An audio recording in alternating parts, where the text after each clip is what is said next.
دجال، اسے مسیحی دجال بھی کہا جاتا ہے۔ اب مسیحی دجال کیوں کہا جاتا ہے، اس کا یہ اسم اس طرح سے کیوں کہا جاتا ہے، اس کے مختلف بہرحال معنی جو علماء نے لکھے کہ وہ جھوٹا ہوگا، وہ ایک آنکھ سے کانا ہوگا، اس وجہ سے اسے مسیحی دجال کہا جاتا ہے۔ یا دجال کا معنی ہوتا ہے وہ جو دجل فریب، دھوکے بازی، جھوٹ، مکر یا کس جھوٹ کے اندر بالکل اعلیٰ درجے کا، پرلے درجے کا جھوٹا، اس کو کہتے ہیں دجال، بولتے ہیں نام میں یہ تو دجال ہے، مطلب جھوٹا ہے۔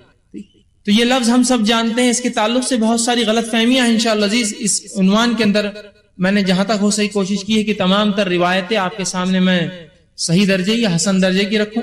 تو دجال جب ہے اس کے تعلق سے جو سوالات ہمارے ذہن میں آتے کہ مسیح دجال کون ہے، ایک سوال یہ آتا کہ آج وہ موجود ہے، اسی طرح جو کیا اس سے پہلے بھی کبھی اس کو کسی نے دیکھا ہے، اس کا کیا معاملہ ہے، اس کی علامت کیا ہوں گی، یہ کب نکلیں گا، اسی طرح اس کی خروج کے سبب اسباب کیا ہوں گے، کیا وجوہات ہوں گی جب یہ نکلیں گا۔ دجال جو ہے، اس کے علاوہ جو دجال کے بارے میں جو غلط عقائد ہے وہ دیکھیں گے، اور اسی طرح اس سے محفوظ کیسے رہا جائے اس کا طریقہ بھی انشاءاللہ عزیز میں آپ کے سامنے رکھوں گا جو کتاب و سنت سے ثابت ہے۔ اب آئیے چند باتیں دیکھتے ہیں دجال کے تعلق سے۔ دجال کون ہوگا؟ تو یاد رکھ لیجیے دجال اولاد آدم میں سے ایک شخص ہے۔ دجال اولاد آدم میں سے ایک شخص ہوگا جس کو اللہ رب العزت نے کچھ خاص طاقتیں دے رکھی ہوں گی اپنی طرف سے، یہ اس کی خود کی کوئی خصوصیت نہیں ہوں گی، یاد رکھیے۔ دجال اولاد آدم میں سے ایک شخصیت، ایک شخص ہوگا جس کو اللہ رب العزت نے اپنی جانب سے کچھ خصوصی طاقتیں دے رکھی ہے جو عام انسانوں کو یا دیگر انسانوں کو اللہ نے وہ طاقتیں اور قوتیں عطا نہ کی ہے۔ اللہ تعالیٰ لوگوں کی آزمائش اور امتحان کے لیے اسے بھیجیں گا۔ دجال میرے اور آپ کے اور مومنوں کے امتحان کے لیے آئیں گا۔ اسی طرح نبی اکرم صلی اللہ علیہ وسلم نے اس کے تعلق سے جو متنبی کیا اور اس کی گمراہیوں کو واضح کیا اور ہمیں تاکید کی کہ اس کی گمراہی میں مت آنا، اس لیے کہ تمہارے لیے دجال آزمائش، اور کیوں نہ ہو، دجال ایسی کڑی آزمائش ہے کہ نبی اکرم صلی اللہ علیہ وسلم فرماتے ہیں ہر نبی نے اس کے تعلق سے اپنی قوم کو ڈرایا، حتیٰ کہ آدم علیہ السلام نے اپنی قوم کو اس سے ڈرایا۔ سبحان اللہ، پہلے نبی ہیں، انسانی کی طرف بھیجے گئے، انہوں نے بھی اس سے ڈرایا اور ہر نبی نے ڈرایا۔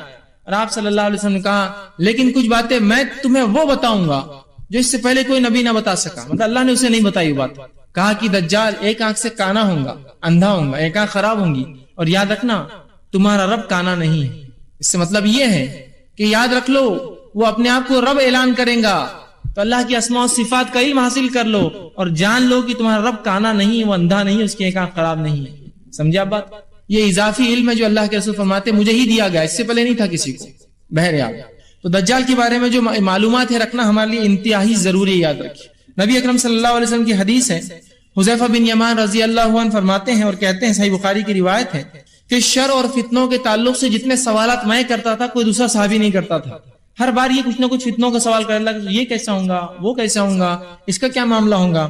تو وہ کہتے ہیں کہ شر فتنوں کے بارے میں سوال کرتے تھے کہ کہیں اس میں مبتلا نہ ہو جائے، اور میں وہ کہتے اس لیے سوال کرتا تھا اور دیگر صحابہ بھی کرتے تھے کہ کہیں ہم وہ فتنے میں نہ آ جائے، وہ فتنے سے بچنے کے لیے ہم سوالات کرتے تھے۔ تو صحابہ کا فتنے سے بچنے، نبی اکرم صلی اللہ علیہ وسلم سوال کرنا، یہ اس کی دلیل ہے کہ آپ کو اور مجھے شریعت کا علم حاصل کرنا پڑے گا اور جاننا پڑے گا یہ تمام چیزیں کیا ہے، جیسے صحابہ جاننے کی کوشش کرتے تھے اور نبی اکرم صلی اللہ علیہ وسلم سے ہر ممکن ہر وقت پوچھتے تھے یہ کیسا، یہ کیا، یہ علامت کیسی، وہ نشانی کیسی، یہ کب ہوگا، فلاں کب ہوگا، تاکہ اپنی نفسوں کو، اپنی آل اولاد کو اور اس قوم اور اس ملت کو اس فتنے سے، اس برائی سے بچا سکے۔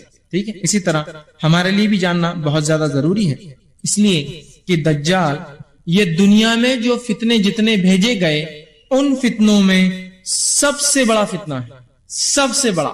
جتنے فتنے اللہ رب العزت نے دنیا میں بھیجے، جیسا مال ایک فتنہ، آپ صلی اللہ علیہ وسلم بنی اسرائیل جو ہے جس فتنے میں پھنسی وہ عورتوں سے تھا کہ شر اور جو ہے زنا اور اس کام میں وہ پھنس گئے۔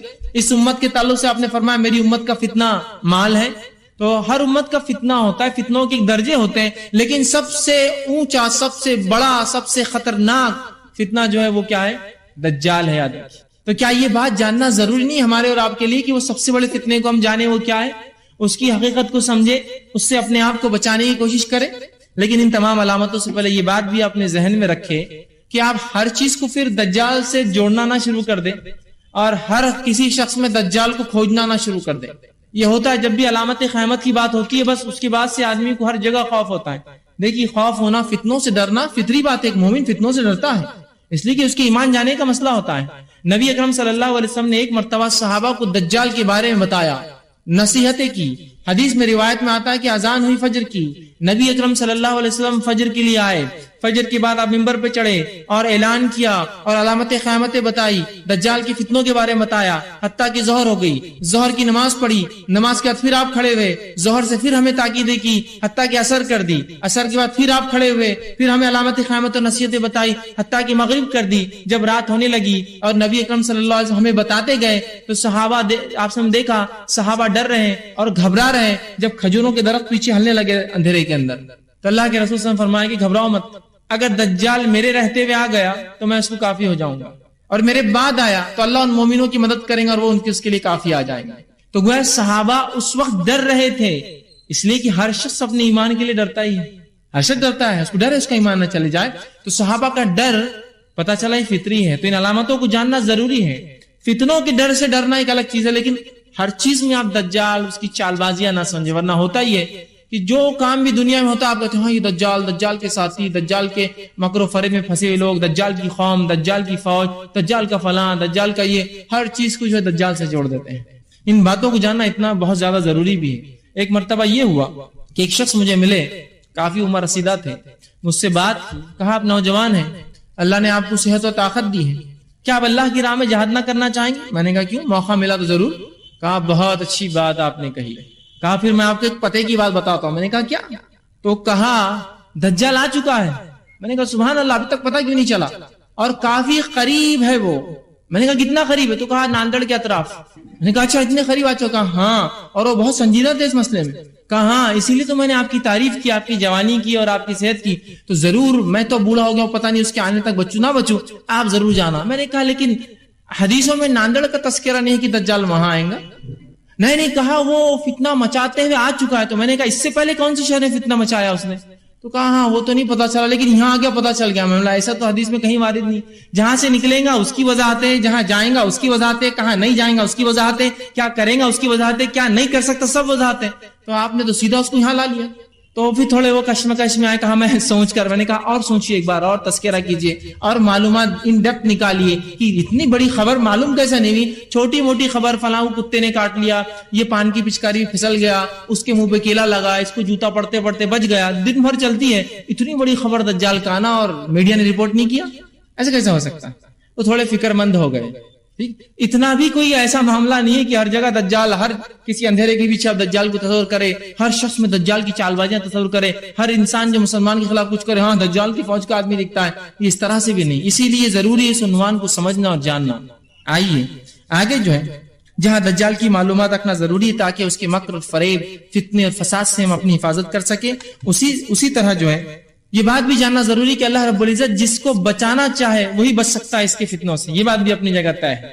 کوشش ہمارا کام ہے، جاننا ہمارا کام ہے، اور اللہ سے دعا کرنا ہمارا کام ہے، لیکن یہ بات یاد رکھ لیجیے اللہ رب العزت ہی اس کے فتنوں اور شر سے جس کو بچا لے وہ بچ سکتا ہے. اب اس کا نام مسیح دجال کیوں ہے؟ تو مسیح دجال اس لیے کہا جاتا ہے اسے کہ اس کی ایک آنکھ جو الٹی آنکھ ہوں گی، بائیں آنکھ، یہ خراب ہوں گی. تو علماء لکھتے ہیں اس وجہ سے اس کو مسیح اور دجال جھوٹ کی وجہ سے، مسیحی دجال مطلب ایک آنکھ سے اندھا جھوٹا. اسی طرح علماء لکھتے ہیں کہ وہ چونکہ ساری زمین پر گھومیں گا، دجال جب نکلیں گا ظہور کریں گا تو پوری زمین پر گھومیں گا، کوئی شہر کوئی بستی اس کی فتنے سے نہیں بچنے والی. یاد رکھیے گھومیں گا چونکہ پورے اس میں، تو لہذا چونکہ وہ گھومیں گا اس وجہ سے اس کو مسیحی کہا جاتا ہے، گھومنے والا، گھوم کر جو دجل مکر فریب جھوٹ کو پھیلائیں گا، مسیح دجال. یہ اس کے اسم، اس کے جو ہے نام کے تعلق سے آتا ہے. اسی طرح جو ہے دجال کا دعویٰ کیا ہوگا؟ یاد رکھیے دجال کا دعویٰ یہ ہوگا اور بہت بڑا دعویٰ کریں گا. پہلے وہ دعویٰ کریں گا ایک نیک شخص ہونے کا، دوسرا وہ دعویٰ کریں گا نبی ہونے کا، تیسرا وہ دعویٰ کریں گا رب ہونے کا. یہ اس کا دعویٰ ہوگا. یاد رکھیے پہلا نیک شخص، دوسرا نبی، اور تیسرا وہ اپنے آپ کو جو ہے اللہ جو ہے اعلان کر دیں گا. اور نبی اکرم صلی اللہ علیہ وسلم اس تعلق سے وضاحت کی اور فرمایا اور یوں کہا، جس کو جو ہے صحیح بخاری نے روایت کیا، بے شک دجال کانا ہے اور تمہارا رب کانا نہیں. یاد رکھو مطلب وہ رب ہونے کا دعویٰ کریں گا. ارے مسلمانوں جان لو اللہ رب العزت کانا نہیں ہے، ایک آنکھ اس کو نہیں ہے، ٹھیک، یا ایک آنکھ خراب نہیں ہے اس کی، تمہارا رب کانا نہیں ہے. جبکہ دجال کیا ہوگا؟ کانا ہوگا، رب ہونے کا دعویٰ کریں گا. نبی اکرم صلی اللہ علیہ وسلم کے دور میں جب آپ صلی اللہ علیہ وسلم صحابہ کو دجال کے بارے میں بتایا تو صحابہ جو ہے اس معاملے میں بڑا غور و فکر کرنے لگے، اور ایک شخص تھا جس کے اندر کچھ صفتیں صحابہ نے دیکھی جو نبی اکرم صلی اللہ علیہ وسلم دجال کے تعلق سے بتایا کرتے تھے۔ انہوں نے ایک شخص میں صفت دیکھی، اس کا ایک بڑا لمبا واقعہ آتا ہے، وہ بھی رکھ دیتا ہوں۔ ابن سیاد نامی ایک شخص تھا جو یہودی تھا، اس کے والدین یہودی تھے، یہ بھی یہودی تھا، اور صحابہ اس کے تعلق سے سوچا کرتے کہ یہ شاید دجال ہے۔ اور روایت میں آتا ہے، صحیح مسلم کی روایت ہے، عبداللہ ابن عمر رضی اللہ عنہما اس حدیث کے راوی وہ کہتے ہیں، اور یہ کہا آپ نے فرمایا کہ حضرت عمر بن خطاب اور چند دیگر لوگ ابن سیاد کے پاس جانب روانہ ہوئے اور نبی اکرم صلی اللہ علیہ وسلم بھی ان کے ساتھ گئے۔ وہ فرماتے آگے، انہوں نے اسے بنو مغالہ کے ایک قلعے کے پاس لڑکوں کے ساتھ کھیلتا ہوا پایا۔ اس وقت ابن سیاد بلوغت کے قریب تھا، مطلب یہ جوان نہیں ہوا تھا، وہ چھوٹا بچہ تھا۔ نبی اکرم صلی اللہ علیہ وسلم کی جو ہے آمد کا اس وقت اسے پتا چلا جب آپ صلی اللہ علیہ وسلم ساتھ میں تھے، صحابہ کو ساتھ چلے۔ ابن سیاد جس کے بارے میں صحابہ کو شک تھا، جو صفتیں جو بتائی تھی آپ صلی اللہ علیہ وسلم نے، اس لڑکی کے اندر کچھ باتیں دکھتی تھی، صحابہ نے آپ سے بیان کیا، آپ سے کہا چلو پھر دیکھتے ہیں تاکہ وضاحت ہو جائے صحابہ کے سامنے کہ ایسا ہے یا نہیں ہے۔ وہ گئے، ابن سیاد کو یہ پتا ہی نہیں چلا، آپ جب پیچھے گئے اور اس کی پیٹھ پر ایک زوردار مارا تب اسے پتا چلا کہ اللہ کے رسول صلی اللہ علیہ وسلم آئے ہیں۔ اس کے بعد رسول اکرم صلی اللہ علیہ وسلم فرمایا اور کہا، کیا تو گواہی دیتا ہے کہ اللہ کے سوا اللہ کا میں رسول ہوں؟ کیا تو گواہی دیتا ہے میں اللہ کا رسول ہوں؟ تو ابن سیاد نے کہا کہ تم امیوں کی طرف بھیجے گئے نبی ہو۔ میں نہیں مانتا یہ بات کو، امیوں کی طرف، عربوں کی طرف بھیجے گئے نبی ہو۔ اس کے بعد آپ صلی اللہ علیہ وسلم پھر ابن سیاد سے فرمایا اور کہا، اس سے کہا، اللہ کے رسول نے پوچھا کیا تو گواہی دیتا ہے کہ میں اللہ کا رسول ہوں؟ اور تو اس نے کہا، پھر ابن سیاد نے آپ سے کہا کیا تم گواہی دیتے ہو کہ میں اللہ کا رسول ہوں؟ تو آپ صلی اللہ علیہ وسلم نے کہا میں گواہی دیتا ہوں کہ تو اللہ کا رسول نہیں ہے، اور میں اللہ کا رسول ہوں، اور میں تمام انبیاء پر ایمان لاتا ہوں جو پچھلے گزرے ہیں۔ اس کے بعد رسول اکرم صلی اللہ علیہ وسلم کہ اس نے رسالت کا انکار کیا، اور آپ صلی اللہ علیہ وسلم نے اس کی رسالت کا انکار کیا، اور اس کے بعد آپ نے پوچھا تجھے کیا نظر آتا ہے؟ تو اس نے کہا، ابن سیاد نے، میرے پاس سچا اور جھوٹا آتا ہے۔ اس سے مراد اس کے پاس شیاطین آتے تھے جو اس کو سچ اور جھوٹ بولتے تھے، کہا میرے پاس سچا اور جھوٹا آتا ہے۔ کہا اچھا۔ اس کے بعد ابن سیاد نے جو ہے جب کہا میرے پاس، آپ نے فرمایا پھر تو تیرا معاملہ تو خلط ملط ہو گیا، تو دجال نہیں، دجال یقینی ہوگا، خلط ملط نہیں، سچا اور جھوٹا نہیں، اس کو پتا ہوگا وہ کیا ہے۔ تو کہا پھر تو تیرا معاملہ خلط ملط ہو گیا۔ پھر آپ صلی اللہ علیہ وسلم نے فرمایا میں نے تجھ سے پوچھنے کے لیے دل میں ایک بات چھپا رکھی ہے، ایک چیز چھپا رکھی ہے، کیا تو بتا سکتا ہے وہ چیز کیا ہے؟ اور آپ صلی اللہ علیہ وسلم جب نکلے تھے گھر سے تو آپ پر ایک نئی سورت کی کچھ آیتیں نازل ہوئی تھی، جس سورت کی ان آیتوں کے تعلق سے سورت کا نام آپ نے اپنے دل میں رکھا تھا، ابھی صحابہ کو بھی نہیں کہا تھا۔ تو فرمایا کیا تو جانتا ہے میرے دل میں کیا جو میں نے تجھ سے چھپا رکھا ہے؟ تو ابن سیاد نے جب یہ سنا تو کہا، اور پہلی دیر تو خاموش رہا، اس کے بعد اللہ نے اسے توفیق نہ دی، بولنے کی کوشش کرنا چاہ رہا تھا، وہ کوشش کیا، بول نہ سکا۔ آپ صلی اللہ علیہ وسلم نے اپنے دل میں دخان لفظ، سورہ دخان نازل ہوئی تھی، وہ لفظ چھپا رکھا تھا، اس نے کوشش کی ان شیاطین کے ذریعے معلوم کرنے کی، نہ کر سکا، لیکن اتنا ضرور معلوم کر سکا اور کہا دخ تیرے دل میں دھواں ہے۔ آپ صلی اللہ علیہ وسلم نے جب اس نے یہ جواب دیا، آپ کے دل میں ایک لفظ چھپا تھا، کوشش کی، کچھ حد تک پہنچ گیا، یقین طور سے دخان لفظ نہیں بول سکا، گھبرا گیا، پریشان رہ چکے۔ جب شیاطین کسی کو بات پہنچاتے ہیں نا، وہ مکمل نہیں پہنچا سکتے ہیں، جھوٹ موٹ ملا کر کرتے ہیں، تو کچھ حد تک بہرحال اس نے اس بات کو کہہ دیا اور دکھ کہا، اور اس کو اس کی توفیق نصیب نہیں۔ پھر آپ صلی اللہ علیہ وسلم فرمایا پھٹکار ہے تجھ پر، تو اپنی حیثیت سے آگے نہیں بڑھ سکیں گا، مطلب تو ایک کاہن ہے اور اس کہانت سے آگے نہیں بڑھ سکتا۔ صحابہ کو وضاحت کر دی دجال نہیں ہے، وہ کاہن ہے صرف۔ تو آپ کو پتا چلا کاہن جو کہانت کرتے ہیں وہ آپ کی دل کی بات بھی بتا سکتے ہیں کبھی کبھار، اس لیے کہ وہ شیاطین کے ذریعے، جو آپ سے فرمایا شیطان انسانی رگوں میں کس طرح دوڑتا ہے، خون کی طرح دوڑتا ہے، تو وہ شیاطین جو پرلے درجے کے شعبدے باز ہوتے ہیں، ان شیاطین کے ذریعے آپ کی دل کی بات بھی پتا کر سکتے۔ اس لیے آپ بہت سارے واقعات سنتے ہیں نا، بہت بڑے فلاں تھے، ان کے پاس کوئی شخص گیا، دل میں برا سوچتا تھا، انہوں نے اس کے گال پہ تھپتا ہوا کہا بیٹا بڑوں کے بارے میں برا نہیں سوچتے۔ آپ بولتے ہیں اس کو کیسے پتا چلا میں برا سوچ رہا تھا؟ سمجھ گیا آپ کیسے پتا چلا؟ اسی طرح کی شیاطین ان کو خبریں دیتے ہیں اس کے دل میں کیا ہے، ٹھیک ہے، شعبدے بازیاں کراتے ہیں، اس طرح کی باتیں۔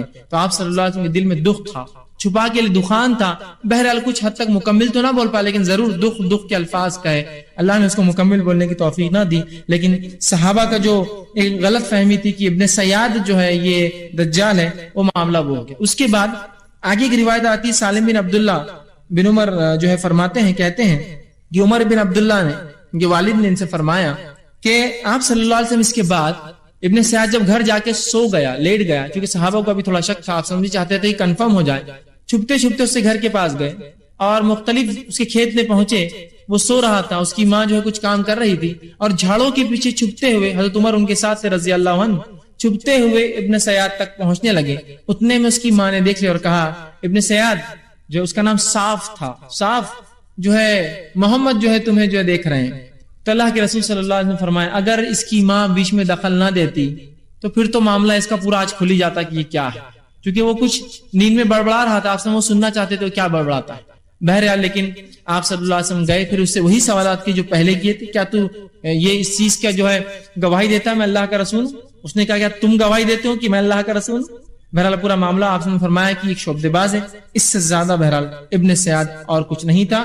اور قیامت تک چونکہ 30 دجال آئیں گے، 30، جس میں سے دجال اکبر وہ مسیحی دجال ہوں گا جو قیامت سے پہلے آئیں گا، اور 29 چھوٹے چھوٹے ہوں گے، ٹھیک ہے۔ لیکن ابن سیاد بہرحال یا تو کچھ علماء کے نزدیک چھوٹا دجال تھا یا ایک شعبدے باز کاہن تھا، لیکن 30 دجال، 30 جھوٹے، اور پورے 30 نبوت کا دعویٰ کریں گے، پورے 30 آپ صلی اللہ علیہ وسلم سے قیامت تک 30 دعوے دار ہوں گے، ٹھیک ہے۔ بہرحال اسی طرح ایک سوال ذہن میں آتا ہے، جب دجال اتنا خطرناک ہے کہ آدم علیہ السلام نے ڈرایا، دجال کے بارے میں رسول اللہ صلی اللہ علیہ وسلم نے اتنا بتایا، قرآن میں دجال کا تذکرہ کیوں نہیں؟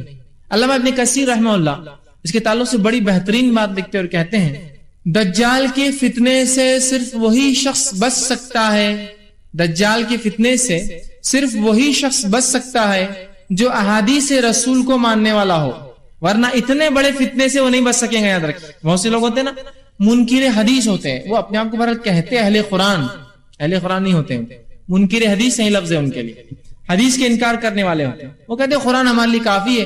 اب چونکہ قرآن میں تذکرہ نہیں دجال کا، لہٰذا ہم نہیں مانیں گے، لہٰذا ہم نہیں مانتے اسے، تو انداز لگا لیجیے۔ اللہ ابن کثیر نے بڑی پیاری بات کہی، چونکہ اللہ رب العزت کتاب کے ساتھ ساتھ نبی کی زندگی کو محفوظ کرتا ہے، تاکہ کتاب تو ایک گائیڈ بک ہوتی ہے، گائیڈ لائنز ہوتے ہیں، اس گائیڈ لائنز پر کیسا عمل کرے وہ نبی کی زندگی ہوتی ہے۔ تو اللہ کی کتاب یہ جو ہے اگر ایک تھیوری ہے تو نبی کی زندگی پریکٹیکل نمونہ ہوتی ہے کہ اس تھیوری پر کیسا عمل کیا جائے، سمجھ رہے ہیں بات کو؟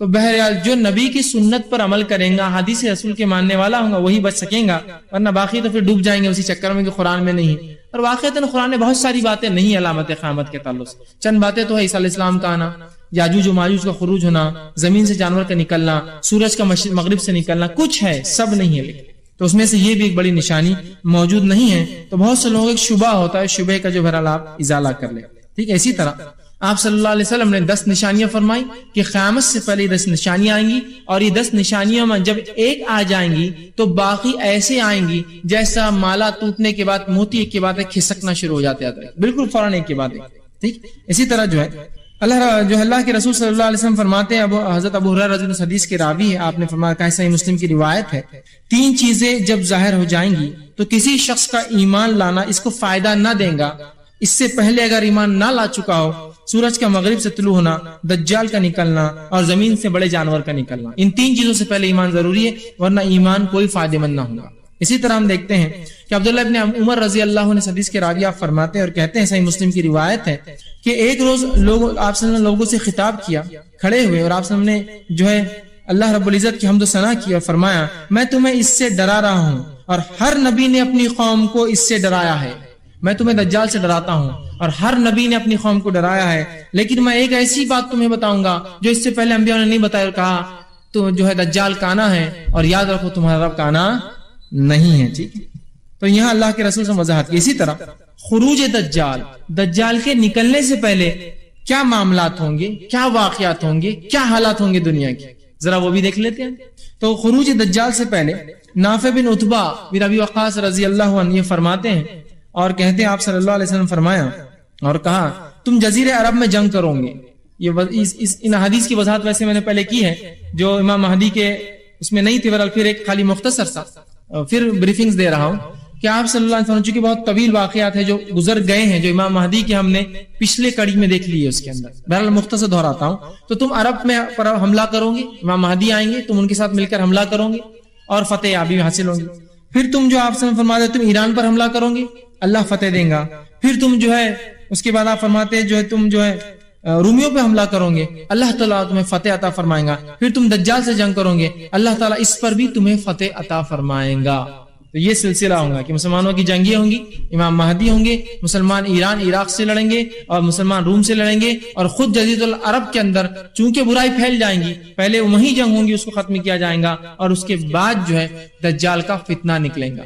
یہ فتنہ کب نکلے گا اس کے تعلق سے بہرحال وقت نہیں کہ میں وضاحت پوری کروں، بس حدیث کا مختصر جو ہے ایک ٹکڑا اور جملہ رکھ دیتا ہوں جو ہم نے پچھلی بار دیکھا تھا امام مہدی کے، اس میں امام مہدی آ جائیں گے، اس کے بعد عیسائی اور مسلمانوں میں صلح ہوگی، صلح ہونے کے بعد مسلمان ایک تیسرے دشمن سے لڑیں گے، تیسرے دشمن سے لڑیں گے تو وہاں یہ ہوگا کہ یہ بات طے ہوں گی پہلے شرائط میں کہ کوئی یہ نہ کہیں گا کہ صلیب کی جیت ہوئی، جو مسلمان ان کا معاہدہ ہوگا، اور عیسائیوں کا جو تیسرے محاذ تیسرے دشمن سے لڑیں گے۔ ابھی دشمن بہرحال کون ہے؟ اکثر علماء نے کہا وہ یہود ہوں گے، ان سے لڑیں گے، اور اس کے بعد جب واپس آئیں گے جنگ جیت کے ایک ٹیلے پہ مسلمان رکیں گے تو ایک شخص اٹھیں گا اور عہد کو توڑ دیں گا، اور ایک صلیب اٹھا کر کہیں گا صلیب کی جیت ہوئی، مطلب صلیب بنیاد بنا جیت کی، اس کی وجہ سے ہم جیت گئے۔ ایک مسلمان جو ہے شخص اٹھیں گا اور اس عیسائی جو کہیں گا صلیب کی جیت ہوئی اسے قتل کر دیں گا، یا ایک روایت میں اس کی صلیب کو توڑ دیں گا، جس پر عیسائی اپنا عہد توڑ دیں گے، حالانکہ پہلے انہی کی غلطی سے عہد ٹوٹیں گا،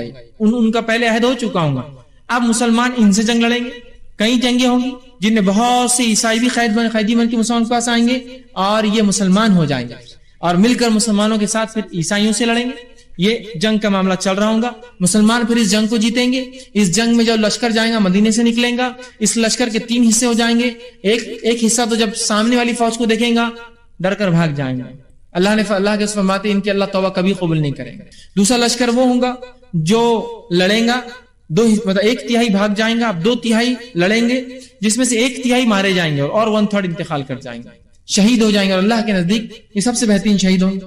اس کے بعد آپ فرماتے ہیں 1/3 زندہ بچیں گے اس جنگ میں، مطلب 1/3 بھاگ گئے، 1/3 شہید، 1/3 زندہ بچیں گے، اور اتنا مال غنیمت ملے گا کہ کسی کو انتہا نہیں۔ مسلمان اپنی تلواروں کو زیتون کے جھاڑوں پر لٹکائیں گے، آرام کریں گے۔ اس سے ایک بات یہ بھی پتہ چلتی ہے زیتون کے جھاڑ اکثر کس علاقے میں ہوتے، اللہ نے اس علاقے قسم بھی کہا والتین والزیتون، یہ فلسطین کا علاقہ ہے، یہاں زیتون ہی اگتا ہے اور دوسری کھیتیاں نہیں ہوتی ہیں، تو وہاں مطلب اتنی کثرت ہوں گی کہ فوج اس پہ رکیں گی آرام سے، اور کوئی آواز دیں گا مسلمانوں تمہارے گھروں میں دجال آ گیا ہے۔ مسلمان خوفزدہ ہوں گے کہ ہم تو گھروں سے نکلے اور دجال آ گیا، فوراً بھاگیں گے۔ پہلی خبر جھوٹی، دوسری خبر جھوٹی، تیسری خبر سچی ہوں گی، 2 بار جھوٹ بولیں گا شیطان، دجال آ گیا، مسلمان بھاگ جائیں گے، پھر لوگ آئیں گے بولیں گے آپ جھوٹ کوئی نہیں بولیں گے، پھر اعلان کریں گے دجال آ گیا، مسلمان جائیں گے، پھر دیکھیں گے خبر جھوٹ، تیسری آواز سچی ہوں گی، تیسری بار وہ ظہور ہو جائیں گا۔ تو یہ چند حالات تھے جو بیک گراؤنڈ میں چل رہے تھے، جو امام مہدی کے سے میں نے لیا تھا۔ اب ان حالات جنگوں کے علاوہ 6 مزید اور چیزیں ہوں گی جب دجال نکل رہا ہوں گا، اس کے خروج کے بعد 6 مزید، وہ کیا کیا ہوں گی؟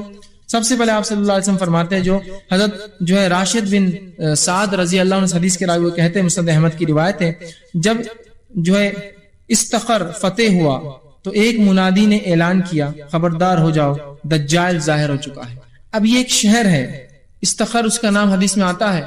یہ شہر جو ہے یہاں جو ہے یہ جو ہے ایران کا ایک قدیم شہر ہے، یاد رکھیں استخر، بہرحال قدیم زمانے میں ایک شہر تھا، آج بھی کچھ آبادیاں ہیں۔ تو اس شہر میں مسلمان جنگ لڑیں گے اور وہاں اعلان ہوگا کہ دجال نکل گیا ہے۔ اسے 2 باتیں ہوتی، ہو سکتا ہے مسلمان ایک ساتھ کئی فرنٹس پہ لڑ رہے ہوں گے مہدی کے ساتھ، ادھر بھی جنگیں چل رہی ہیں ایران عراق میں، ادھر بھی جنگیں چل رہی ہیں فلسطین اور اس کے علاقے میں، امکانات کافی ہے، یاد رکھیے، ٹھیک۔ اس لیے فرمایا کہ فتح اور منادی اعلان دے گا کہ دجال نکل گیا، تو ایک جنگ ہوں گی، اس مقام پہ جب مسلمان ہوں گے تو وہ ہوگا۔ اب بہت سے شہروں کے تعلق سے آپ تاریخ جانتے ہیں جو آپ کے زمانے میں نہیں تھے، جو تھے آج نہیں ہیں، ہو سکتا قیامت سے پہلے پھر آباد ہو جائے، ہوتا ہے نا اس طرح سے، آبادیاں ایک شہر میں بستی ہے، شہر اجڑ جاتے ہیں، پھر کئی زمانوں بعد سال 2000 سال 4000 پھر آبادیاں وہاں بس جاتی ہیں، ٹھیک۔ تو بہرحال وہاں ہوں گا۔ اسی طرح آپ فرماتے اور کہتے ہیں، اور آپ نے فرمایا دجال اس وقت تک نہیں نکلیں گا جب تک کہ لوگ اس کا ذکر سے غافل نہ ہو جائیں۔ دوسری چیز کہ دجال جب تک نہیں نکلیں گا جب تک کہ لوگ اس سے غافل نہ ہو جائیں، حتیٰ کہ خطیب اپنے وعظ اور نصیحت میں بھی اس کو بھول جائیں گے، مطلب لوگ دینی شرعی علم سے اتنے دور ہو جائیں گے کہ دجال کو بھول جائیں گے، تب تک دجال نہیں آئیں گا، یاد رکھ، جب تک کہ اس کو بھلا نہ دیا جائے۔ دوسرا ایک تیسری بات آپ فرماتے ہیں، تم یہ کہتے ہو اچھا تھا میں تمہیں بتا چکا ہوں کہ میں رسول اللہ صلی اللہ علیہ وسلم سے بلکہ تیسری بات آپ فرماتے ہیں دجال کے تعلق سے کہ جب تک لوگ غافل نہ ہو جب تک جو ہے دجال جو ہے نہیں نکلیں گا۔ اسی طرح دجال کی جسمانی علامتیں کیا ہوں گی، یاد رکھیے جسمانی فزیکل صفتیں کیا ہوں گی. تو یاد رکھیے دجال کی اتنی تفصیلی جسمانی صفتیں آپ نے بتائی کہ ان صفتوں کو پڑھنے کے بعد میں سمجھتا ہوں ایک بیوقوف آدمی ہے جو دجال کو انسان نہ سمجھے اور اس کو ٹی وی اور پتہ نہیں کیا کیا ہوتا ہے لوگوں کے پاس. ایک آنکھ والا ہوگا تو بولے ٹی وی ہے نا، ایک آنکھ دکھتی ہے نا. تو دجال کے بارے میں درس چل رہا ہے، دجال پہ ہی آپ دیکھ رہے ہیں. لوگوں کا معاملہ اس طرح سے ہے چونکہ لا علمی اتنی عام ہو چکی ہے جسی کو انتہا نہیں، اور علم سے واقعتاً ہم اتنے دور ہے کہ کسی کو انتہا نہیں، کہ مطلب کبھی کبھار تعجب ہوتا ہے کہ کیا ہوگا اس قوم اور امت کا. ایک صاحب مجھے ایک واقعہ بتانے لگے، ہنسی بھی آتی ہے لیکن افسوس بھی ہوتا ہے کہ ایک شخص جو ہے حج کے لیے گئے تو وہاں جو ہے مدینہ میں میوزیم ہے. اگر آپ میں سے کوئی حج عمرہ گیا ہو دیکھا ہوں، مدینہ کی میوزیم کے وہاں بہت پرانی قدیم ایک سائیکل کھڑی ہوئی ہے. سائیکل ہوتی ہے، ایک قدیم سائیکل ہے، بہت پرانے بڑے ٹائر ہوتے تھے، اس کے پیچھے کا ٹائر چھوٹا، ایک نمونے کی طور میوزیم ہے. تو ایک شخص دوسرے شخص کو لا کر بتانے لگا اور کہنے لگا دیکھ یہ سائیکل آدم علیہ السلام کی. اندازہ لگا کیا حالت ہے مسلمانوں، آدم علیہ السلام کی سائیکل، یہ حالت ہے معاملہ. تو ہر چیز کو کر دیا، اتنی واضح صفتیں بتائی کہ کوئی بیوقوف اس لیے میں کہہ رہا ہوں آخر میں یہ کہہ سکتا ہے کہ یہ انسان نہیں، کوئی مشین ہے، اے ٹی ایم مشینز ہے، کمپیوٹر سکرینز ہے، ایل سی ڈی، پتہ نہیں کیا کیا. بہرحال اتنی واضح نشانیاں. پہلی چیز جو آپ صلی اللہ علیہ وسلم نے جو واضح علامتیں بتائی وہ علامتیں رکھتا ہوں، جو خوبیاں بتائی اس کی علامتیں وہ یہ ہے. اس کا خلاصہ یہ ہے کہ ایک پست قد انسان ہوگا، پست قد سمجھے نا، گڈا قد انسان ہوگا، مضبوط جسم والا. اب یہ صفتیں میں دجال کی بتا رہا ہوں تو آپ ایک دوسرے مت لگائیے، آس پڑوس کے لوگوں مت لگائیے نہ دیکھ تیرے لیے بول رہی ہے، ویسا مت کیجیے، ٹھیک ہے، ورنہ ہوتا ہے لگائیں. اس لیے کہ یہ آدم کی اولاد سے ہے تو کہیں نہ کہ انسان ایک جیسے ہی ہوتے ہیں نا.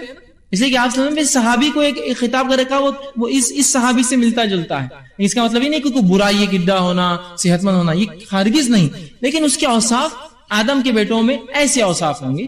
ٹھیک ہے، تو آپ نے فرمایا کہ پست قد ہوگا، ٹھیک ہے، اسی طرح جو ہے مضبوط جسم والا ہوگا، اسی طرح جو ہے بڑے سر والا شخص ہوگا، اور فرمایا دونوں آنکھیں عیبدار ہوں گی. ایک آنکھ جو ہوں گی الٹی وہ بند ہوں گی، مطلب اس پہ چمڑا لگا ہوگا، سیدھا آنکھ نہیں ہوں گی. دوسری آنکھ جو ہوں گی جسے دیکھ پاتا ہوں گا وہ خراب ہوں گی. جیسے انگور ہوتا ہے نا، انگور کا دانا جس کا دیدہ خراب ہو جاتا ہے تو وہ اس کا رنگ بدل جاتا ہے، کالا نہیں ہوتا ہے. اس طرح سے اس کو نقص ہوگا اس کی دونوں آنکھوں میں. تو ایک خراب، اس پہ چمڑا لگا ہوا، اسی سے اس کو مسیح کہا جاتا ہے، دجال، کہ ایک آنکھ خراب جس کی ہے دجال. دوسری آنکھ اس کی ایک انگور کے دانے کے جس طرح اس طرح ہوں گی، آنکھیں عیبدار ہوں گی اس کی. اسی طرح دائیں آنکھ انگور کے دانے کی طرح جو ہوں گی، ٹھیک ہے. اسی طرح جو ایک روایت میں آتا ہے کہ آنکھ پہ چمڑا نہیں ہوگا بلکہ وہ آنکھ انگور کی جیسی ہوں گی، دوسری آنکھ سے دیکھ سکتا ہوں گا. ممکن ہے دونوں چیزیں کہ ہمیشہ بند رکھتا ہوں اور کبھی کھولتا ہوں، اس وجہ سے بند کی علامت میں یہ بتایا گیا، کھلا رکھتا ہوں گا تو اس طرح سے دیکھتی ہوں. بہرحال جو بھی ہے. اسی طرح آپ نے فرمایا آنکھ پر چمڑا آیا ہوا ہوگا، بال اس کے گھنے اور گھنگرالے ہوں گے، پیشانی اس کی بڑی ہوں گے، بہت گھنے بال اور گھنگرالے بال ہوں گے، پیشانی اس کی چوڑی ہوں گی، جلد کا رنگ سفید مطلب گورا انسان ہوگا، اور اس کی دونوں پنڈلیاں بے عیب ہوں گی، ذرا خوبصورت نہیں ہوں گی. آرچ شیپ مطلب ہوتا ہے نا کچھ لوگوں کے پیر ایسے ٹیڑے ہوتے ہیں نیچے سے، اس طرح سے اس کے کھلے ہوئے پیر ہوں گے، مطلب سیدھے پیر ہوں گا، یا ایسے پیر جس کو دیکھ کر آدمی کو لگے نقص ہے اس کے اندر، تھوڑا لچک ہے، تھوڑی کمی ہے، تھوڑی خرابی ہے اس کے پیروں میں، تو اس قسم کے اس کے پیر ہوں گے. ٹھیک ہے، اور دونوں آنکھوں کے درمیان 3 حرف لکھے ہوں گے، کاف فے رے. ہر مومن جاہل ہو یا پڑھا لکھا ہو اگر ایمان والا ہے تو پڑھ لیں گا کافر. کیا لکھا ہوا؟ 3 حرف، کاف فے رے. ہر مومن جس میں ذرہ بھی ایمان ہوگا، پڑھا لکھا ہو یا جاہل ہو، دیکھیں گا اور پڑھ لیں گا کافر. ٹھیک. ابھی کافر جو ہے اس کے سر پہ دونوں آنکھوں کے بیچ، مطلب دونوں آنکھوں کے بیچ کے پیشانی کے حصے پہ لکھا ہوگا، یہ واضح ہے، یہ شخصیت ہے. کچھ لوگ پتہ نہیں عجیب رہتے، کافر ہے نا لکھا ہوا تو وہ کیا کرتے، امریکہ فرانس کافر. امریکہ اور فرانس، امریکہ کا کا، فرانس کے فیرے، ہاں کافر. دیکھو کھلا مومن دیکھ لے رہا، پہچان لے رہا. دیکھو حدیث میں یہاں الفاظ ہے اس کی آنکھیں، یہ 2 چیزیں، فرانس اور امریکہ، آنکھوں کے بیچ الفاظ ہے، شخصیت بتائی جا رہی ہے. یہ نہیں کہا وہ اس دنیا کے میپ میں لکھا ہوا ہوگا کافر. وضاحت ہے، پیشانی چوڑی، دونوں آنکھوں کے بیچ میں، ہر شخص پڑھ لیں گا کاف فیرے. ایمان والا ہوگا تو چاہے ان پڑھ ہو چاہے پڑھا لکھا ہو، کافر. سمجھے؟ شخصیت ہے، واضح شخصیت ہے، اس میں کوئی دو رائے نہیں کہ یہ شخصیت نہیں کوئی مشین، کوئی آلات، کوئی عجیب چیز ہے، بلکہ ایک شخصیت ہے، یاد رکھیں. ٹھیک، تو یہ جسمانی اوصاف ہے جو حدیث میں آئے. اسی طرح دجال کے ظاہر ہونے کی جگہ صحیح مسلم کی روایت ہے، ابو بکر رضی اللہ عنہ حدیث کے راوی، آپ کہتے ہیں آپ صلی اللہ علیہ وسلم فرمایا دجال مشرق میں ایک ایسی جگہ سے خروج کرے گا جس کو خراسان کہا جاتا ہے۔ خراسان سمجھتے ہیں؟ خراسان یہ ایران کا ایک ضلع ہے، ابھی آج بھی بہرحال خراسان ایک ضلع ہے ایران کا، اس خراسان علاقے سے نکلیں گا۔ یہ رہتا الگ جگہ ہے، ظہور یہاں سے کریں گے، سمجھے؟ ظاہر جب ہوں گا پبلک میں، عوام میں عام ہوں گا تو خراسان سے ہوں گا، ناندیڑ سے نہیں۔ ٹھیک، دیکھیں الفاظ کے ساتھ ہے نا حدیث میں، آپ کوئی شک ہی نہیں رہا نا کہ اندازہ تکا نہیں لگا سکتے نا، آپ کی مشرق بول تو کہیں تک بھی چلے جاؤ گھومتے ہیں، نہیں، الفاظ ہے خراسان سے ظاہر ہوں گا، مطلب جب پہلی خبر لوگوں کو ملیں گی تو وہ خراسان میں ہوں گا اور وہاں سے اپنا مشن وہ چالو کریں گے۔ رہتا کہیں اور ہے، ظاہر کہیں اور سے ہوگا اور پورے دنیا میں اس کے بعد وہ گھومیں گا۔ تو فرمایا جو ہے خروج اس کا خراسان سے کا، اس کا ایک شہر خراسان سے ہوگا اور اس کی پیروی ایسے لوگ کریں گے جن کے چہرے منڈی ہوئی ڈھالوں کی طرح ہوں گے، مطلب چپٹے چہرے والے لوگ ہوں گے جو اس کی پیروی کریں گے اس زمانے میں۔ بہرحال کون ہوں گے واللہ عالم، لیکن ایک حدیث میں اس کی وضاحت اور بھی آتی ہے۔ بہرحال تو آپ نے فرمایا خراسان سے نکلیں گے، ظاہر جاؤں گے۔ اسی طرح دجال ابتدائی ظہور اور شہرت شام اور عراق کے درمیان ہوگی۔ ایک روایت نے فرمایا نکلیں گا خراسان سے، لیکن جو شہرت اس کو ملیں گی، پبلسٹی ملیں گی، وہ عراق اور شام کے بیچ میں کسی بستی میں ملیں گی۔ رہتا کہیں اور ہے، ظاہر خراسان سے ہوں گا، لیکن پبلکلی اناؤنسمنٹ اور جو اس کے نقصانات ہیں وہ پتہ چلیں گے جب وہ عراق اور شام کے بیچ میں کسی شہر میں، چونکہ وہ سفر کریں گا، شہر شہر بستی بستی گھر گھر جائیں گا، تو وہاں جو ہے ظاہر ہوں گا اور وہاں سے اس کو پاپولیرٹی ملے گی، وہاں سے جو ہے وہ مشہور اور شہرت پالیں گا ان دو علاقوں کے بیچ میں۔ اسی طرح جو ہے نواز بن سمعان رضی اللہ عنہ فرماتے ہیں اور کہتے ہیں وہ شام اور عراق کے درمیان ایک مقام سے ظاہر ہوں گا، خراسان سے نکلیں گا، کچھ لوگ وہاں تیاری کریں گے، وہ مشہور اور جو ہے شہرت پائیں گا عراق اور شام کے بیچ کے بہرحال ایک علاقے میں۔ اسی طرح دجال کیا وہ کوئی شخص ہے؟ کیا آج وہ ہے؟ آئیے اس کا جواب ہم دیکھتے ہیں۔ اب اس کا جواب آ رہا ہے، ایک پورا طویل واقعہ ہے جو صحیح مسلم کی روایت ہے۔ حدیث میں عامر بن شرجل اشجعی، انہوں نے ایک بار جو ہے فاطمہ بنت قیس رضی اللہ عنہا سے کہا مجھے کوئی ایسی حدیث سنائیے جو آپ صلی اللہ علیہ وسلم سے آپ نے راست سنی تھی اور اب تک کس کو نہیں بتائی، اور مجھے بتائیے آپ وہ حدیث۔ اچھا، تم ایسی حدیث مجھ سے سننا چاہتے ہو جو آپ صلی اللہ علیہ وسلم نے راست سنی، مطلب کسی اور کے ذریعے نہیں، میں خود تھی، تو سنو پھر۔ انہوں نے فرمایا اور کہا ہے ایک روز رسول اللہ صلی اللہ علیہ وسلم کی منادی نے آواز دی، اعلان کیا کہ نماز کو آؤ، اذان کے علاوہ اعلان ہوا کہ نماز پڑھو اور آؤ وہاں خاص طور سے۔ اس کے بعد جب منادی دی اور آواز سنی، وہ اعلان کر رہا تھا لوگوں نماز کھڑی ہونے والی ہے، مطلب اذان تو ہو گئی تھی لیکن کچھ نہ کچھ اسپیشل پروگرام ہے، اس لیے وہ کہہ رہا تھا نماز کھڑی ہو رہی، چلو مطلب اس کے بعد بیٹھنا ہے، تمہیں کچھ سننا ہے۔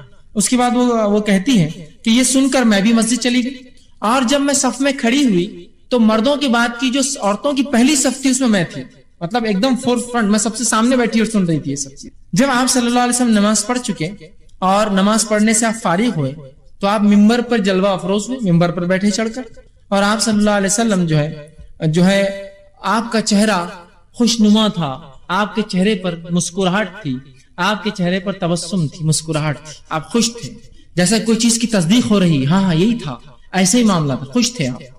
اس کے بعد آپ صلی اللہ علیہ وسلم فرما کہا ہر شخص اپنی جگہ پر بیٹھ جائے، اور میری بات غور سے سنیں، میں کیا سنانا چاہتا ہوں۔ مطلب نماز کے علاوہ منادی جو دی گئی تھی اس مسئلے کے لیے تھی، اور فرمایا بیٹھا رہے، اور فرمایا آپ نے فرمایا کہ اللہ کی قسم میں تم کو جو باتیں رغبت دلاتا تھا جو دجال کے تعلق سے، اب وہ باتیں جو میں نے تم سے کہی تھی دجال کے تعلق سے، ایک شخص اس کی تصدیق کرنے آیا ہے۔ کیا کہا خوش ہو کر کہ میں تم سے جو دجال کے تعلق سے اس کے فتنوں کے بارے میں بتاتا تھا، تم لوگوں کو اس چیز کی تصدیق کرنے کے لیے ایک شخص آج آیا ہے۔ اور تمیم الداری رضی اللہ عنہ یہ ایک عیسائی شخص تھے، یہ 30 لوگوں کے ساتھ ایک جہاز میں سفر کر کے کہیں جا رہے تھے جب تک یہ عیسائی تھے۔ تو آپ سے ہم فرماتے ہیں کہ تمیم الداری جو آپ کے بازو بیٹھے تھے، ممبر کے بازو تھے، وہ ایمان لا چکے تھے لیکن پہلے عیسائی تھے، وہ یہاں آئے، اسلام قبول کیا اور واقعہ سنایا، جس واقعے کو رسول اللہ ممبر سے سنا رہے ہیں۔ واقعہ کیا سنیے؟ تو آپ نے فرمایا کہ کیا میں تمہیں دجال سے رغبت نہ دلاتا تھا؟ اب آؤ سنو۔ تمیم آئے ہیں میرے پاس اور فرمایا وہ نصرانی تھے، میرے یہاں آئے، میرے ہاتھ پر بیعت کی، انہوں نے اسلام قبول کیا، انہوں نے مجھے ایک واقعہ سنایا جو میری ان احادیث کے موافق ہے جو میں تمہیں دجال کے بارے میں سناتا تھا، مطلب میری باتوں سے موافقت کر رہی۔ اور وہ واقعی وجہ بنا تھا تمیم کے ایمان لانے کا. یاد رکھیے کیا واقعہ ہے. وہ انہوں نے مجھے بیان کیا جو آپ سے بیان کر رہے ہیں. اور تمیم نصرانی تھے, ایمان قبول کیا, وہ ایک الگ مسئلہ, مہر نبوت لگ رہی ہے اس پہ, اب کوئی شک کی گنجائش نہیں. رسول اللہ اس کو دہرایا. رسول اللہ آپ نے فرمایا کہ تمیم نے مجھ سے فرمایا وہ 30 لوگوں کے ساتھ ایک سفر پہ تھے, راستے میں طوفان آیا, طوفان میں کشتی ادھر سے ادھر مشرق سے مغرب اچھال اچھال کے جو ہے پانی نے پھینکنا شروع کیا. 1 مہینے تک ہم طوفان میں پھنسے رہے. 1 مہینے میں طوفان میں پھنسنے کے بعد کشتی ایک ایسے مقام پہ رکی جہاں ایک چھوٹا جزیرہ نظر آ رہا تھا. اس جزیرے کے پاس ہم نے جہاز کو روکا.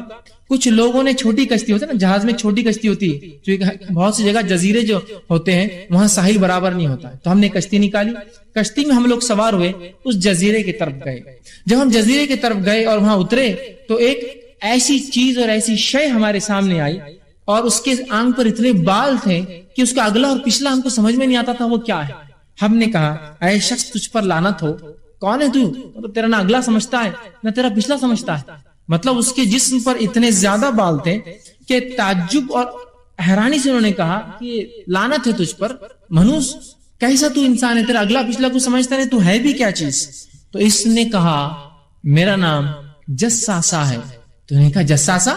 تو کہا میں کسی کا جاسوس ہوں, میں کسی کا جاسوس ہوں. اور کہا میرا آقا جو اس محل میں بند ہے تمہیں بلاتا ہے, ذرا چلے جاؤ. تمیم کہتے ہیں کہ ہم پہلے ہی سے گھبرا لیے تھے, جس کا نہ اگلا سمجھتا نہ پچھلا سمجھتا تھا کیا ہے, مطلب اتنے بال تھے, ہم ڈرے ہوئے تھے. ہم نے سوچا اب چلے جانا چاہیے اس کے مالک کے پاس, چونکہ اب ہم تابع ہو گئے تھے نا, اب جزیرے پہ اتر گئے, اب اتنی خطرناک شے ایک چیز سامنے آ گئی. ہم لوگ دوڑے اور وہاں گئے. جب اس محل میں گئے تو اس جساسا نے کہا, اس نے کہا تم لوگ اس شخص کے پاس جاؤ جو الگ تھلگ ایک دور جگہ میں رہتا ہے اور تمہارے بارے میں جاننے کا بڑا خواہش مند ہے. مطلب اس کو علم ہے کہ تم لوگ یہاں آئے ہو اس جزیرے کے اوپر. وہ کہتے ہیں کہ اس جساسا نے جب اپنا نام لیا تو ہمیں اندیشہ ہو گیا اور ہم یہ سوچنے لگے شاید یہ شیطان ہے, اور اب اس کی بات ماننا پڑیں گے. تو ہم سوچنے لگے, چونکہ وہ عیسائی تھے, ابھی مسلمان نہیں ہوتے, شاید یہ شیطان ہے. اور ہم جو ہے جلدی سے جو اس خانقاہ اس محل کی طرف بھاگنے لگے کہ کم از کم اس سے تو نجات ملیں گی, شیطان سے, اس کے آقا سے مل لیں گے, اور بھاگنے لگے, چل پڑے. جب ہم اس میں داخل ہوئے تو ہم نے ایک عظیم الجشا ایک شخص دیکھا, بہت ہیوی ہیکل. اب آپ بولیں گے ایک طرف تو کچھ باتیں آ رہی ہے پستہ خط کی, ایک طرف ہیوی ہیکل, انشاءاللہ بعد میں اس کی وضاحت کروں گا. ہیوی ہیکل بہت بڑا ایک شخص تھا جس کو جو ہے مضبوطی سے زنجیروں میں باندھا ہوا تھا. اس کے دونوں ہاتھ اس کی گردن پہ باندھے ہوئے تھے. ہوتا نا جو بہت خطرناک قیدی ہوتے ہیں ان کے ہاتھ باندھ دیتے ہیں, اور اس کے دونوں پیر گھٹنے سے لے کر ٹخنوں تک باندھے ہوئے تھے زنجیروں میں, اور زنجیریں جو ہے لگی ہوئی تھی کہ وہ ہلچل بھی نہیں کر سکتا تھا اور بھاگ بھی نہیں سکتا. ہاتھ بھی بندھے تھے, پیر بھی بندھے تھے. ہم اس شخص کے پاس گئے اور عظیم جیسا شخص تھا, بہت مضبوطی سے باندھا تھا. اس کے دونوں ہاتھ اس کی گردن سے باندھے ہوئے تھے اور گھٹنے سے ٹخنوں تک لوہے کی زنجیروں میں جکڑا تھا. ہم نے کہا تیرے لیے ہلاکت, تو کون ہے؟ وہ ایک شیطان دکھ رہا تھا اور ایک تم کون ہو؟ تو اس شخص نے کہا, اس نے کہا تم لوگ میرے بارے میں جاننے میں کامیاب ہو گئے, پہلے تم مجھے کچھ بتاؤ, میں پھر بعد میں اپنا تعارف دیتا ہوں میں کون ہوں. تو کہا پوچھ, پھر کیا پوچھنا. تو ہم نے کہا, دوست نے کہا تم لوگ کون ہو, پہلا سوال. ہم نے کہا, تمیم کہتے ہیں, ہم نے کہا ہم عرب لوگ ہیں, عرب سے آئے ہیں. ہم ایک بحری جہاز میں سفر کر رہے تھے, سمندر میں طوفان آیا, طوفان نے تھپڑے مارے, 30 دن تک ہم پریشان رہے. 30ویں دن طوفان تھما, کشتی آ کے ساحل پہ رکی. ہم چھوٹی کشتی میں سوار ہو کے یہاں آئے. وہ ایک شخص ملا جس کا نہ اگلا سمجھتا تھا نہ پچھلا سمجھتا تھا. ہم نے اسے بددعا دی. اس نے کہا تم بلا رہے ہو, اور جب ہم نے سنا تو ہم جو ہے تمہارے پاس آ گئے ملنے کے لیے. کہا اچھا یہ معاملہ ہے. پھر اس شخص نے کہا, اور وہ کہتے ہیں, اس نے کہا تم لوگ جو ہے تم کون ہو؟ ہم نے کہا ہم عرب ہیں. ایک بحری جہاز اور پورا واقعہ سنا ہے, اور وہ جانور ہمیں جو یہاں لے آیا. ہم نے اس سے پوچھا تیرے لیے تباہی و بربادی ہو, تو کون ہے؟ اب بول. اب ہم نے بتا دیا پورا ہمارا کیا ہے, اب تو کون ہے بتا. تو اس نے کہا جو ہے میں مطلب اس کا واقعہ, اس کی بات جو ہے, اس نے کہا تم لوگ اس بڑے محل میں آ جاؤ. تو ہم اس کی بات سن کر آ گئے اور تمہارے جانب آئے. اس نے کہا جو ہے مجھے جو ہے اب یہ چھوڑو, کیا تھا, مجھے بیسان کے بارے میں بتاؤ. ابھی بھی اس نے اپنا تعارف نہیں دیا. کہا مجھے بیسان کے بارے میں بتاؤ, اور بیسان فلسطین کے ایک شہر کا نام ہے, یاد رکھیں آج بھی وہ شہر. تم وہ سب چھوڑو, مجھے بیسان کے بارے میں بتاؤ. میں اپنا تعارف ابھی نہیں دوں گا, بعد میں دے دوں گا. تو ہم نے کہا تم بیسان کے بارے میں کیا جاننا چاہتے ہو, ایک شہر ہے. تو اس نے کہا نہیں وہ نہیں پوچھنا چاہ رہا ہوں. اس نے کہا مجھے یہ بتاؤ کیا اس میں اس کے درخت پھل دے رہے ہیں؟ مطلب بیسان ایک جو ہے ریگستانی علاقہ تھا, کہ اب اس علاقے میں درخت اگتے ہیں اور پھل دیتے ہیں اور پھول آتے ہیں. تو انہوں نے کہا ہم نے کہا دیتے ہیں پھل دیتے ہیں پھول آتے ہیں. اس نے کہا قریب ہے کہ اس کے درخت پھل دینا بند کر دیں گے. پھر آگے اس نے سوال کیا, اس نے کہا مجھے بحر طبریہ کے بارے میں بتاؤ. بحر طبریہ یاد رکھیے یہ جو ہے فلسطین کے بیچ میں ایک بہت بڑا دریا ہے بحر طبریہ. تو کہا مجھے بحر طبریہ کے بارے میں بتاؤ. تو ہم نے پھر کہا اس کے بارے میں بتاؤ. ہم نے کہا تم اس چیز کے بارے میں کیا جاننا چاہتے ہو, کیا بتائیں. تو اس نے کہا کیا اس میں پانی موجود ہے, کیا اس میں پانی ہے. تو انہوں نے جواب دیا ہاں بہت پانی ہے, لوگ کھیتی باڑی کرتے ہیں اس سے. تو اس نے کہا قریب اس کا پانی ختم ہو جائے گا. اس نے پھر آگے کہا, اس نے کہا مجھے زغر کے چشمے کے بارے میں بتلاؤ. ہم نے پوچھا کیا جاننا چاہتے ہو. زغر کا چشمہ یہ جو ہے اردن جارڈن کے علاقے کے اندر جو فلسطین اور بحر میت ڈیڈ سی کا علاقہ ہے, ڈیڈ سی سے ادھر فلسطین ہوتا ہے, ادھر باؤنڈری کے ادھر جو ہے جارڈن ہوتا ہے. تو کہا جو ہے مجھے اس کے بارے میں بتاؤ جو ہے کہ زغر کا چشمہ کیا کر رہا ہے. تو کہا کیا جاننا چاہتے ہو, کیا لوگ اس سے کاشتکاری کرتے ہیں, کھیتی باڑی کرتے ہیں چشمے سے.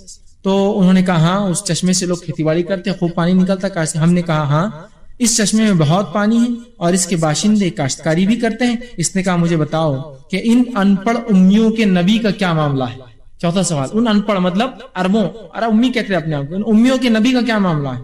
تو ہم نے کہا, تمیم داری نے کہا وہ مکہ سے ہجرت کر کر مدینہ چلے گئے. اس نے سوال کیا کہ عربوں نے ان سے لڑائی کی. ہم نے کہا عربوں نے لڑائی کی اور شکست بھی کھائی ان سے. ٹھیک, تو کہا عربوں نے لڑائی کی اور شکست کھائی. اس نے کہا پھر نتیجہ کیا ہوا لڑائی کا. تو ہم نے اسے خبر دی اور کہا تمام عربوں پر وہ غالب آ گئے اور سب ان کی اطاعت قبول کر رہے ہیں, دھیرے دھیرے قبائل اطاعت کر رہے ہیں, ایمان لا رہے ہیں. اس نے کہا یہ سب ہو چکا ہے. تو ہم نے کہا ہاں. ہم نے کہا بالکل ہو چکا. اس نے کہا یہی ان کے لیے بہتر تھا کہ ایمان لاتے, یہ اچھا تھا ان کے لیے ایمان لاتے, یہ ان کے لیے بہتر تھا اور اس نبی کی اطاعت کر لیتے, اور یہی چیز وجہ بنی تمیم کے ایمان لانے کی. کہا بہتر تھا اس کے لیے کہ اس نبی کی اطاعت کرتے ایمان لاتے. اب میں تمہیں اپنے بارے میں بتاتا ہوں, جب سے میرے بارے میں پوچھ رہے تھے. میں مسیحی دجال ہوں. تو دجال حقیقت ہے, اور نہ صرف حقیقت ہے, وہ رسول اللہ کے دور میں موجود بھی تھا. اب وہ غائب کی خبروں سے, یہ سب غائب کی بات ہے, ہم نہیں جانتے اس کی عمر کتنی اور کیا ہے, کیونکہ اللہ کی ایک نشانی ہے اور غائب کی خبروں میں سے چیز. اس نے کہا میں مسیح دجال ہوں, ان قریب مجھے کسی وقت خروج کا اجازت ملنے والی ہے. اور وہ کہتے ہیں ان زنجیروں میں, جب یہ ہم خبریں دے رہے تھے اس کو, اتنا خوش تھا کہ اس زنجیروں میں اتنے جگڑ کی بات بھی اس کی خوشی اس کے جسم سے چھلک رہی تھی. تو جو ہلچل کرتا تو وہ زنجیروں کے اندر بھی اپنی خوشی کا اظہار کر, ایسا ہو گیا, ایسا ہو گیا, یہ بھی ہو گیا. کہا اب میرے نکلنے کا وقت. کہا میں دجال ہوں, ان قریب مجھے نکلنے خروج ہونے کا اجازت ملیں گی, میں نکلوں گا اور ساری دنیا میں ہر شہر میں جاؤں گا اور 40 دن کا میرا سفر ہوگا, چکر لگاؤں گا, 40 دن چکر لگاؤں گا, سوائے مکہ اور مدینہ کی. یہ 2 شہروں میں داخل نہیں ہو سکتا ہوں.